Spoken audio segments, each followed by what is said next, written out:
Kami memilih judul perbincangan pada malam hari ini Parpol Bimbang untuk bisa menggambarkan ada beberapa parpol memang yang sepertinya maju mundur, tarik ulur. Ada yang belum segera untuk mengumumkan siapa calon yang diusungnya dalam Pilkada 2024. Tapi ada juga partai yang kemudian goyang gamang ini karena sudah memberikan dukungan kepada salah satu pasangan. Tapi kemudian menarik lagi dan juga memberikan dukungan kepada partai lainnya. Dan juga tadi kami juga memilih judul yaitu Koalisi Goyang. Ini kemudian merujuk pada apakah betul koalisi Indonesia Maju ini goyang, tidak lagi solid, karena banyak sekali kalau kita lihat cross koalisi terjadi di beberapa daerah. Kita akan sama-sama berbincang mengenai hal ini sesuai tema yang sudah sempat saya sampaikan tadi bersama dengan para narasumber yang sudah hadir, baik yang menemani saya di studio ataupun juga yang hadir secara daring.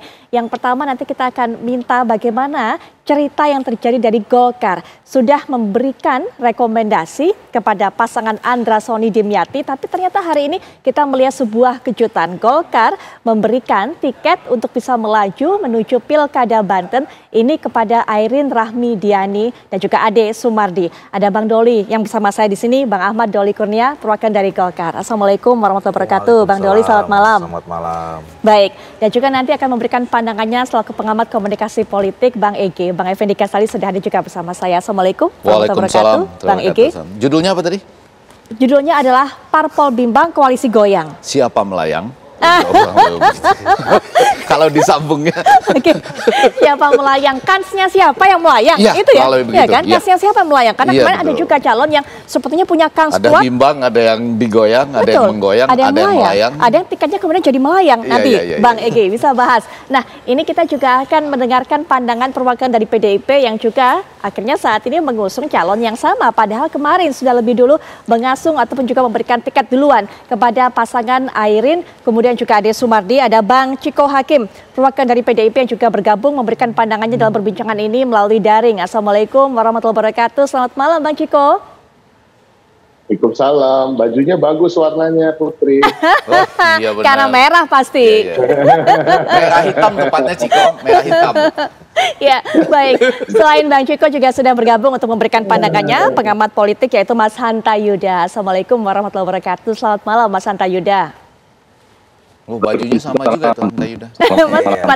Mas Hanta matchingnya sama Bang Ege warna bajunya. Oke, tapi langsung saja kita ingin dengarkan dari Bang Doli. Bang Doli, apa sebenarnya yang terjadi kalau pengumuman dari Ketum Golkar kita sudah dengarkan. Bagaimana para petinggi Golkar juga menjelaskan apa yang membuat Golkar memberikan tiket kepada Airin itu juga sudah kita dengarkan. Tapi jangan cerita normatif dong Bang Doli. Apa sebenarnya di belakang panggung, di dapurnya ini ada apa? Iya kan? Karena heran kemarin kita melihat Golkar memberikan tiket kepada pasangan Andra Sony dengan Dimyati. Tahu-tahu sekarang bisa berubah arah. Ada apa sih Bang Doli? Saya tentu pertama kali memberikan terima kasih pada dua. Ya. Pertama kepada Bu Mega dan PDIP, Om Ciko dan kawan-kawan gitu, yang kemarin kemudian mendeklarasikan Bu Airin dengan Pak Ade sebagai pasangan di. Yang kedua juga terima kasih kepada Ketua Umum DPP Partai Golkar yang kemudian muncul kesadaran yang rasional dan realistis ya melihat perkembangan dinamika pilkada terutama di Banten. Nah, cerita Airin ini sebenarnya kan saya menyebutkan proyek Airin ini udah panjang sebenarnya buat kami di Golkar ya. Ini udah kita siapkan 3 tahun 4 tahun yang lalu dan sudah melalui proses ujian yang cukup tes lah katakan begitu yang cukup panjang, sehingga yang paling fenomenal Airin itu terpilih menjadi anggota DPR RI dengan dukungan suara yang spektakuler 300 ribuan gitu loh. Nah, dan sampai sekarang kemudian kita lihat mau isunya dia didukung Golkar, nggak dukung Golkar, mau pindah sana, ada muncul calon baru segala macam. Elektabilitasnya bukan malah tambah turun, tambah naik. Gitu kan. Nah, makanya ini sesuai dengan pakem Golkar ya selama ini dalam mengambil kebijakan di pilkada itu kan ada 2 prinsip yang saya katakan. Pertama adalah bagaimana kita mengusung calon atau pasangan calon, apalagi dia kader kita ya, ini punya potensi menang atau tidak. Itu nomor 1. Nggak ada partai politik saya kira yang mau mencalonkan ikut kompetisi dalam pilkada ini yang nggak mau menang. Pasti judulnya menang, 1. Yang kedua juga ada prinsip bahwa kita punya cerita sukses dengan di Pilpres kemarin dan Koalisi Indonesia Maju. Dan kita berkomitmen, Golkar berkomitmen dengan teman-teman partai politik yang lain itu bahwa kita harus tetap merawat kebersamaan, menjaga harmonisasi, bersinergi setidaknya 5 tahun ke depan dalam pemerintahan Pak Prabowo dan Pak Gibran ini. Termasuk menghadapi pilkada. Nah jadi sebetulnya batasannya itu.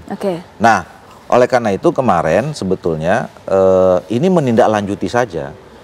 Ibu Airin dan Pak Ade ini kan sudah kita terbitkan surat keputusan sebetulnya. Ada satu singkat surat di bawah P1 KWK ini. Ya, rekomendasi ya. Surat kami namanya surat keputusan.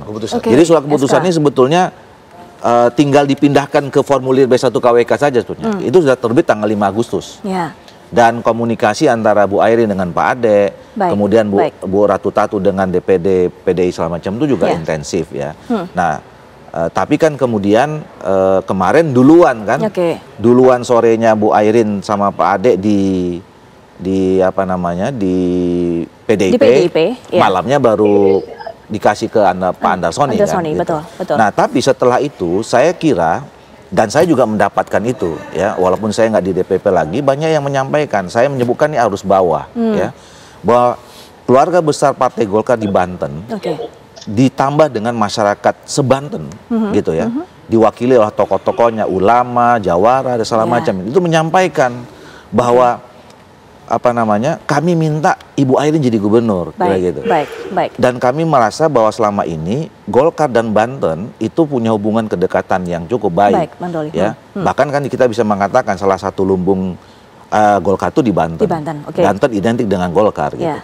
Nah mereka mengatakan, loh masa kalian punya kader bagus gitu ya, ini dicalonkan dengan yang lain.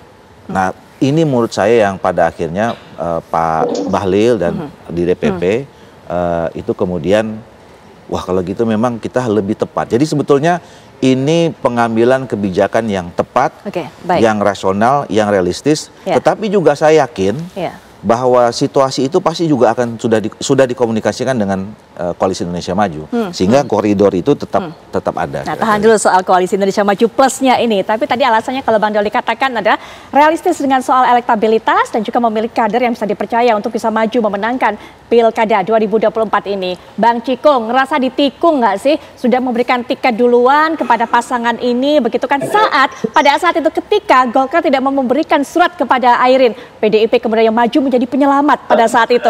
Tapi kemudian kita tahu apa yang terjadi saat ini. Maunya dimerahkan begitu kan, atau memiliki kader yang bisa dimerahkan tapi balik lagi ke rumahnya. Gimana Mas Ciko? Oh enggak gitu sama sekali. Jadi apa yang menjadi keputusan dari PDI Perjuangan untuk mengusung Mbak Airin dan Bung Ade itu sudah kita persiapkan bersama dengan Partai Golkar beberapa bulan ke belakang. Jadi ini bukan pembicaraan tentang Airin sebagai seorang pribadi, kemudian di belakang Partai Golkar minta diusung oleh PDI Perjuangan, karena waktu itu juga PDI Perjuangan juga kan belum bisa juga mengusung sendirian. Jadi kita berpikiran beberapa bulan ke belakang, dan saya rasa bisa dikonfirmasi oleh Bang Doli, memang untuk ada koalisi antara Golkar dan PDI Perjuangan. Dan ini apa yang terjadi hari ini ketika Mbak Airin didukung secara resmi oleh Partai Golkar, diusung secara resmi, sebenarnya adalah plan yang pertama, inilah plan awalnya. Memang Golkar dan PDI Perjuangan berdua akan maju mengusung satu pasangan calon di Banten. Itu pertama. Ya, saya ucapkan selamat buat Mbak Airin yang akhirnya didukung oleh Partai Golkar.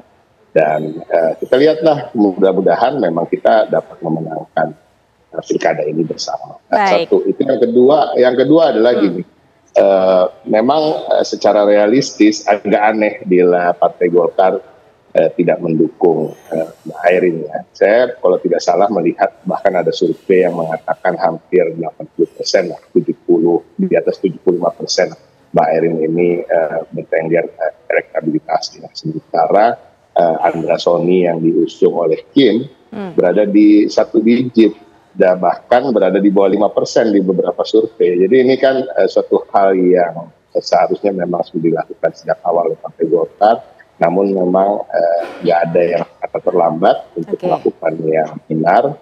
Dan ya kita harapkan ini tetap berjalan dan kerjasama politik ini tetap solid. Ya. dalam 1-2 hari ke depan sehingga kita bisa mengusung bersama-sama.